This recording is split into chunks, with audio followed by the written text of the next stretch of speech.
And welcome back, guys, to part 3 of Let's Play Katawa Shoujo. So, in the last part, we were introduced to Misha and Shizune for the first time, and they've been sort of showing us around. We went to the cafeteria, and we kind of wanted to ask Shizune about her deafness, but Haseo couldn't actually bring himself to say it, so choosing that option was completely pointless. But nevertheless, we are actually going to be heading to the nurse's office now, so without further ado, let us get back into the story.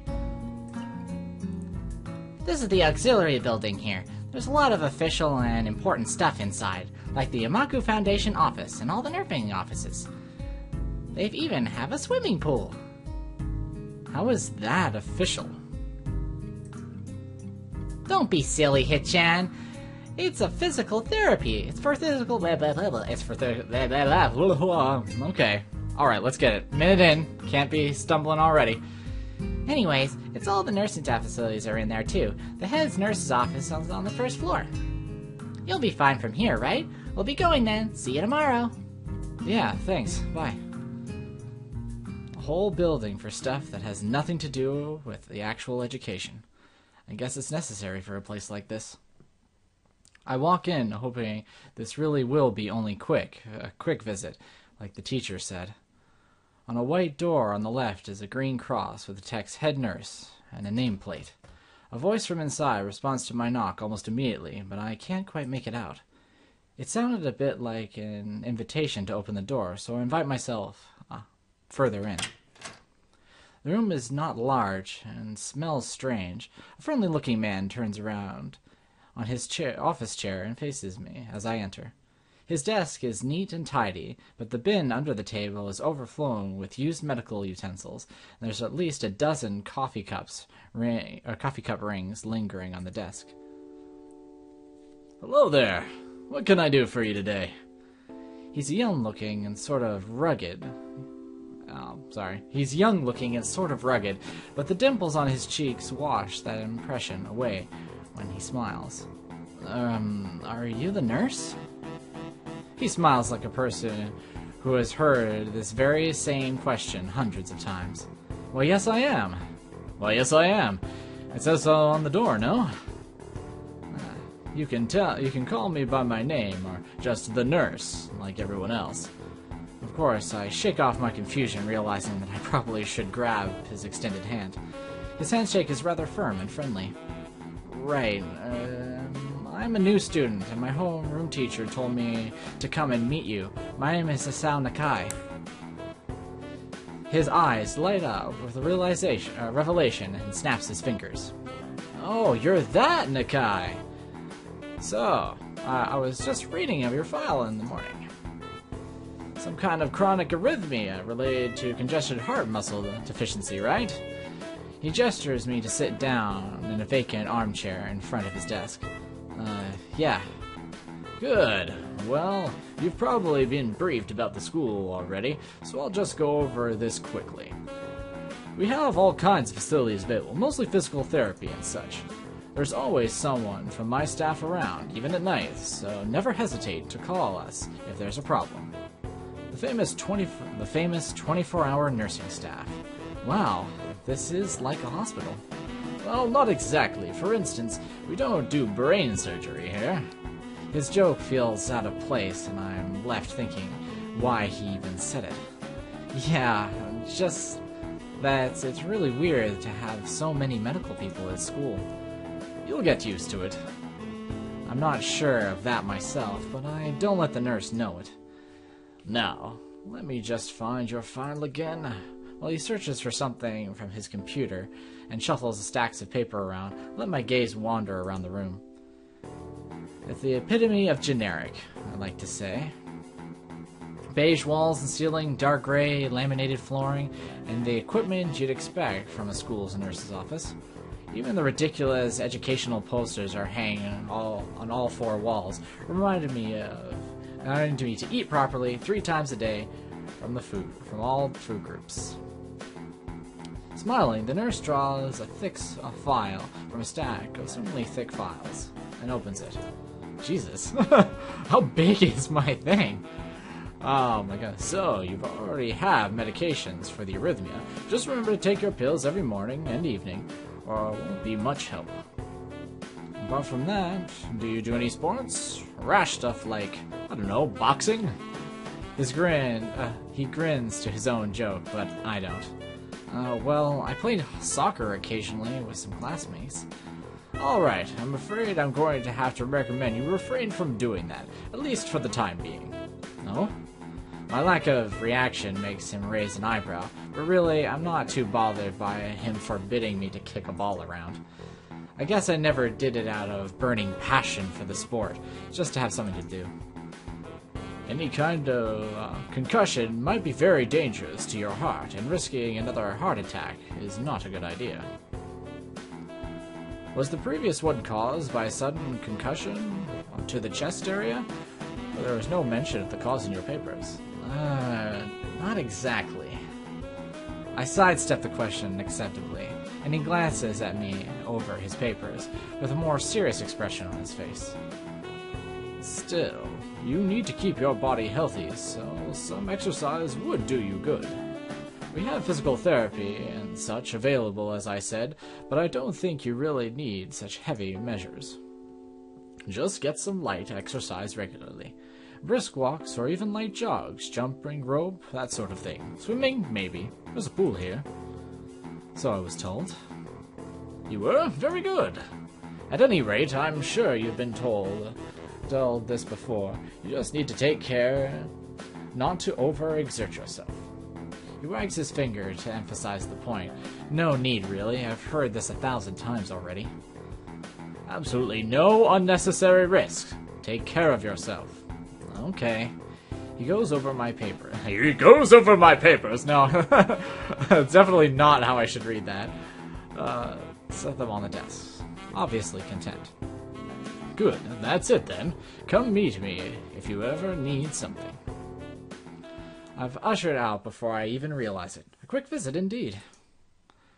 I end up standing in front of the main building and the auxiliary building, although my eyes still look one and the same. It's the first real look I get at the other students, so I watch people coming out of the school, going towards the gate or the dorms. Everyone seems to know where they are going. And I still keep thinking that most of them don't look too special for being students at a special school. Then again, neither do I. Does that make me one of them? One of us? I should go somewhere too, to prevent me from getting lost. It's around dinner time, but I feel tired instead of hungry. The weariness in me only grows as I trudge towards the dorms, set a little ways apart from the main building complex. There's a garden of sorts between the school and the dorms. Shrubbery, flowers, and the overbearing smell of fresh-cut grass that fills the atmosphere. It dawns on my tired mind that the smell feels novel, because I haven't been outside for whatever. For that long, pretty much was what he said. The dorms building is big and made of red brick. Like the others, it feels way too pompous for what it is, so I pushed forward, going inside. It takes me more time than necessary to fish out the key that I was given from my pocket. Room 119. Despite the ornate exterior, the inside of the dorm is fairly new, functional, and boring. Just like in the main building, the halls and the doors are wide to accommodate wheelchairs. The same goes for the elevator at the end of the hallways. I poke my head around the corner of the common room door. Inside, a few students are watching the television. One nods and gives a quick hello before turning back to the TV. Seems that only the girls around here are sociable. I suppose that's perfectly fine with me. I climb the stairs to the upper floor. Here, the small corridors branch off from the main hallway. Each of these minor hallways seem to have a toilet and shower, as well as 4 rooms. About halfway down the hall, I spy room 119. The nameplate on the room adjacent to mine are blank. I guess there's just 2 of us here. Light shines from below the door of room 117, so I knock lightly. Hello? Is anyone home? From inside, I hear a few movements.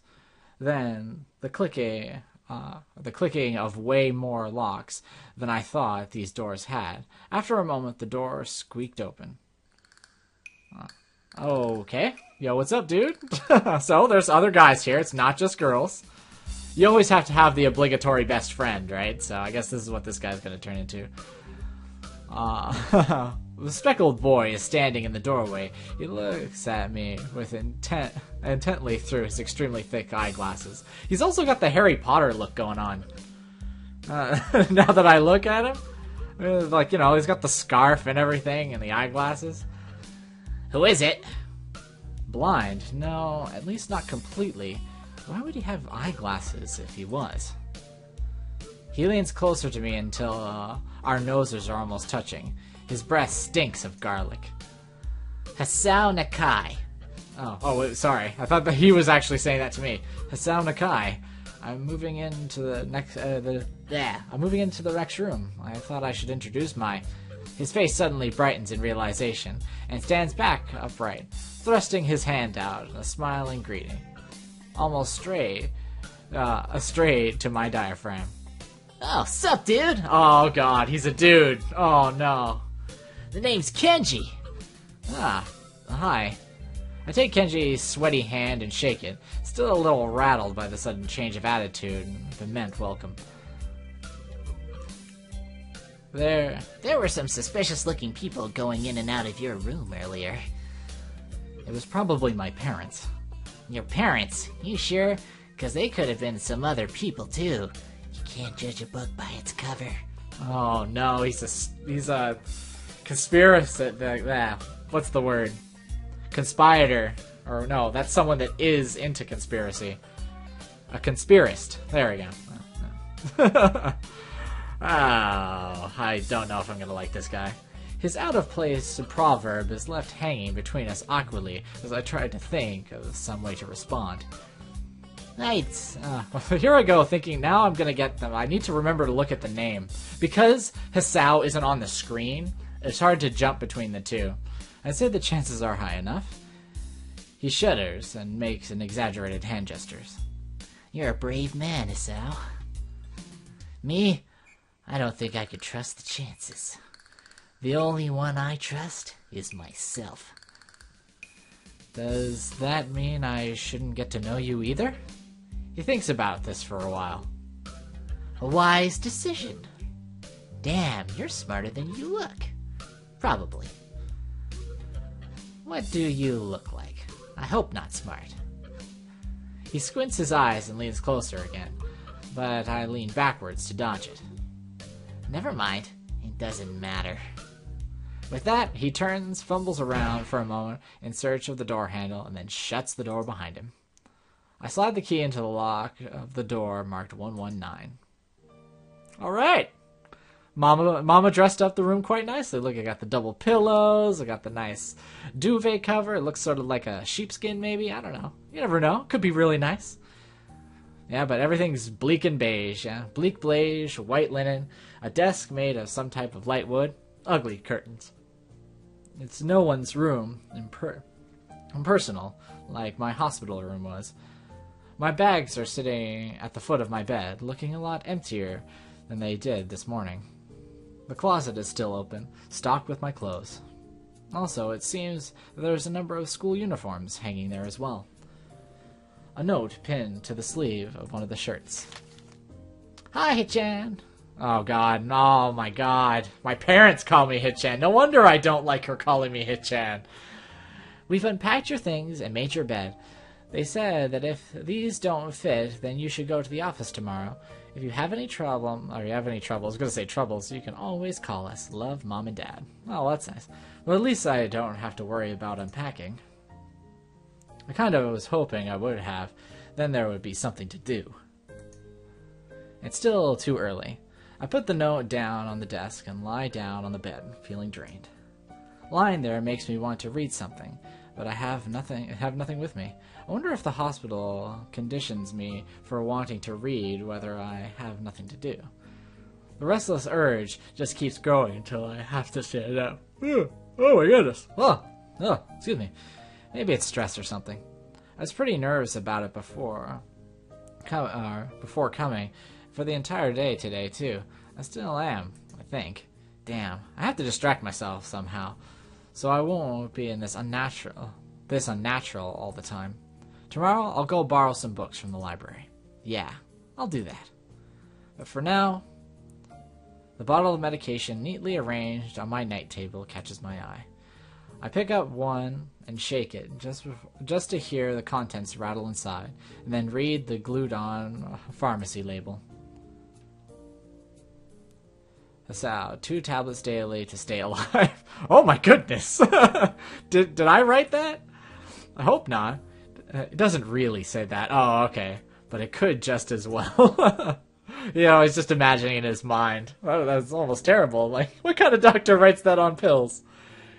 It's kind of twisted, having your life depend on chemicals like this. I resent it a little, but what choice do I have? With a sigh, I begin my due daily ritual of taking the right number of pills from each bottle, being careful to check the correct dosage. I lie down again, feeling hollow and uncertain, and after that, I keep staring at the blank, unfamiliar ceiling for a long time.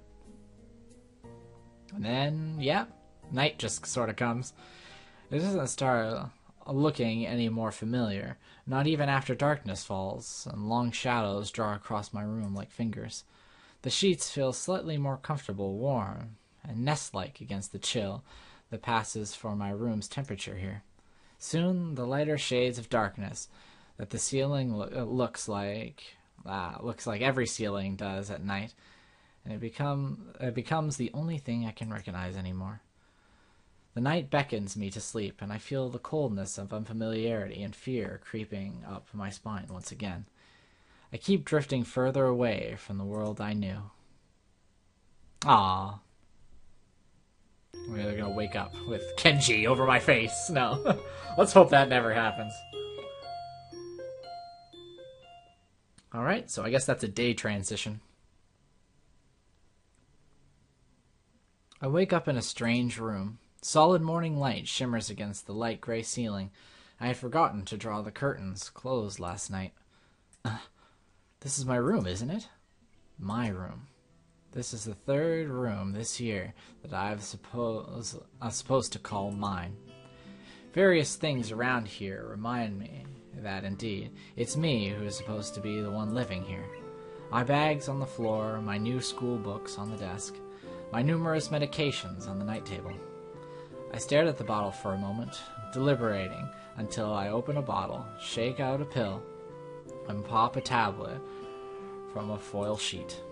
I down them with a chaser of water without thinking about the chemistry. My uniforms are in the closet. I slink out from under the sheets and stretch my back before dressing. Putting on my new school uniform feels like dressing in someone else's clothes. The artificial smell of generic detergent evades my nose, but the feeling of fresh clothes against my back is a good one, a natural one. It feels like a school uniform, as it should. It's not much different from what I used to wear before. That goes for other things too. So far, this place seems more or less like a normal school, except for the people. Excuse me. I think back to my talk with Kenji yesterday, Misha's constant laughter and Shizune's sweeping sign language gestures. Well, I'm only met 3 students so far. Maybe they aren't that normal, but I'm sure others are. Or perhaps people like them are what passes for normal around here.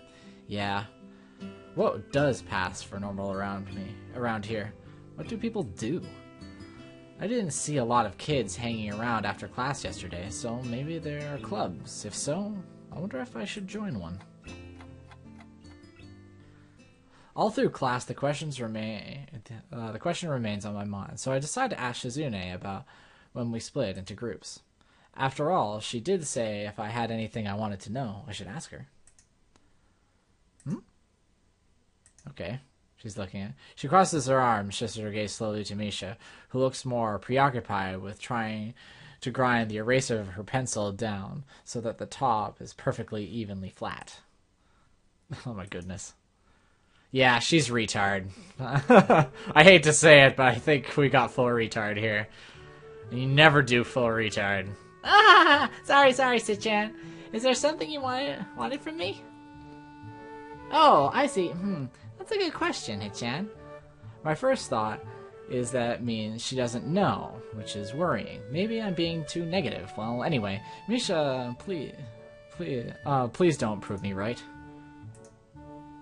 Oh, that's right. Everyone is encouraged to join a club. A lot of people do so because there isn't really anything else to do. Also, school events like the festival coming up in a few days. Almost every student in the school tends to help out with it, doing whatever. So, you actually transferred in at a busy time. Maybe you can help out too. Sure. What's the festival about? Misha freezes. I don't know, Hichan. The truth is, it's a local event. I'm not from this area, so...